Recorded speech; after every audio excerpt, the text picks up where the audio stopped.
Hey y'all, welcome back. Been a real hot minute since the last video. BC has seen some record scorching heat and I wasn't able to get onto my computer for a bit of that. And also some sad news, I'll be splitting these videos up into two parts as well. Mostly due to the amount of content needing to be covered, but I'll try not to keep you guys waiting for that long again. With that being said, let's jump right in. Got a small update for y'all with Neo. Progress is at a pretty steady pace and we're just passing 50 submissions. It's really great to see so many people wanting to get involved with the project and I cannot wait to have this game come out. If you haven't joined already but would like to, I'll have a link in the description for the Discord where you can submit your art. Any hoodle doodle, let's get on with what happened last week on HTCG, or at least some of it. Kicking it off for part 1, Mystic Islands has dropped a juicy triple upload. We have our first banned card in the game, a good old-fashioned pack opening, and a Dwarf Faction set review. Great stuff as always, especially getting one of the luckiest packs to exist. Wow. Zach is on this week with 2 brand new uploads. We have an overview for some new Teklar creatures and a community pack opening. I have to say, man, the metal shine on both Stackron and Tonk are amazing. So well shaded and all of those little details are gorgeous. Again, I'm not totally up to date on anything competitive wise for Chaos Galaxy, so if y'all want to discuss it in the comments, by all means, go ahead. Nyx Studios has a couple uploads this week, one for a redo on his tutorial series and another card class for Doorkeeper. Doorkeeper is such an amazingly well done game, with so much emphasis on actual war-like mechanics.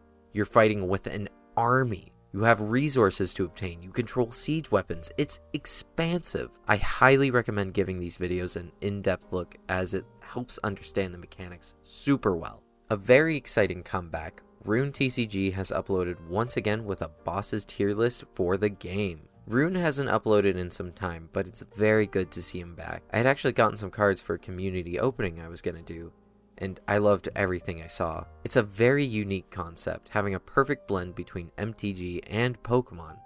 It's able to straddle that line of high fantasy mixed with creature and collecting battling games perfectly. I love how seriously he takes this game too, making sure every card serves its purpose. The video itself is excellent and I'm always intrigued to see how a creator sees their cards in terms of competitive worth. Going on to a sadder note, BattleQuest TCG is unfortunately going on a break from social media and YouTube. This video is one of the main reasons as to why I'm splitting these into 2 parts, as I want to go more in depth with it. In the video, he goes in depth on how he's not getting the engagement he would like to have after uploading for over a year, and just how discouraging it is. It definitely hits close to home, as while I was living on my own, I had attempted to start a small t-shirt business with my roommate. We had 0 success, and it absolutely drained my wallet and my time. Starting from nothing while making content for anything is one of the hardest things to do, especially nowadays when a whole entire algorithm is pitted against you. I had gotten lucky back in the day, and I don't entirely know why or how. Same with people like Zach, Rachel, Chris, Dimension Battles, Doodles Ninja, Soaps, and all those guys. There's no super big reason as to why it happens. It just does. I understand the frustration and burnout that lack of engagement causes, especially in the niche that we're in. The community is much larger than it was a couple years ago, and while that is nice, it also means so much content that doesn't already pull views will have a lack of them. It gets drowned out. And while it was hard to get big back in the day, I'd say it's even harder now, especially since 99% of the community is running their card games with 0 budget whatsoever, and everything is spread mostly by word of mouth. I feel for BattleQuest. I think a lot of community members would, and do. We all just want to make something that people will play and engage with, and when all that hard work isn't paying off, you just feel empty. So to BattleQuest, I wish you the best of luck on your journey without social media. I hope to see you return someday though, giving us a big ol' grin with some updates on the game again. Thank you. awkwardly segueing into the next segment, Scott from Ellumacent Art has given us a trifecta of tutorials in the past couple weeks. Scott always does great tutorials on homebrewing your own card game, and in these ones, he talks about test printing, how to always get perfectly sized cards, and what cardstock is the best to use, and that's a part 2. These 3 videos tackle the most frustrating aspects of trying to make your own games from home, especially working with normal home printers where everything gets shrunken down, faded, and it just doesn't feel right. These are a godsend, and I cannot recommend them enough. Skyscape TCG gives us a new upload for the game, focused on the other main character for Project Taharos, Saiku. Now, Skyscape and I have talked a lot in the DMs about the game, where it's going, theories, and all that good stuff. I can honestly say that this is one of, if not the most lore-rich games in the entire HTCG community. He has so much planned out and can probably answer any question about the world without hesitation. In this video, much like his other one, we get some sneaky bits into the future events of the war-torn wastelands and its inhabitants. Now, last time I talked about the project, I mostly covered the overarching story and how it revolves around the 2 races at war.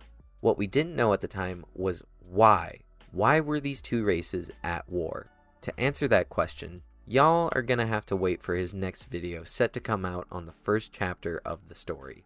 Now, I was given special permission to hear it first, but I don't want to spoil what happens as it'll give us that answer as to why everything is happening. But don't worry, I'll be here to elaborate more on it when it comes out. As for what we know from this video, however, we've been given a sneaky link to another very interesting video. It contains some reverse audio and it's worded in a cryptic sort of way.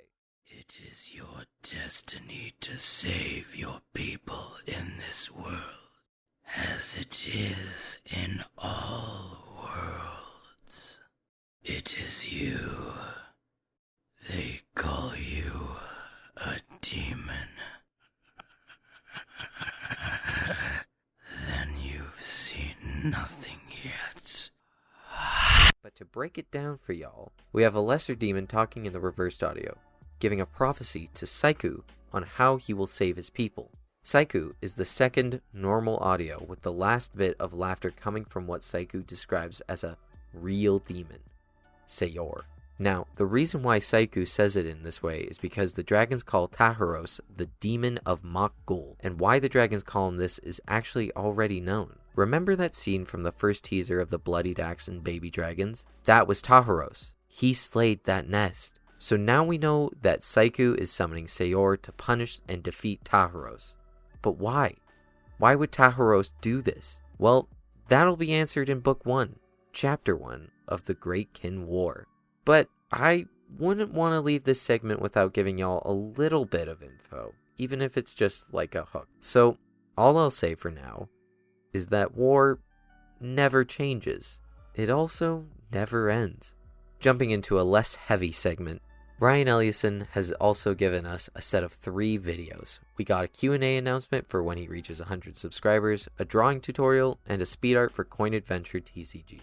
The speed art is definitely my jam, quite literally because he's made a Kiwi, and I, Kiwi, have watched him make a Kiwi. It's a Kiwi jam. The finale for part 1 today is Doodles Ninja back again with a few uploads. We have the art contest results, the rulebook preview for Sail the Seas, a mini tin opening, and a Match Battlers update and art video. Lots of great stuff to sink your teeth into, and I'll give a big congrats to BattleQuest himself for winning the contest. Whew, alrighty, that'll be it for the first part of last week. Next week, we're covering more stuff like what Chris has been up to with Wrath of Kors and Domhand's newest pack release. For now, though, thank you all for watching, and I'll see y'all in the next one.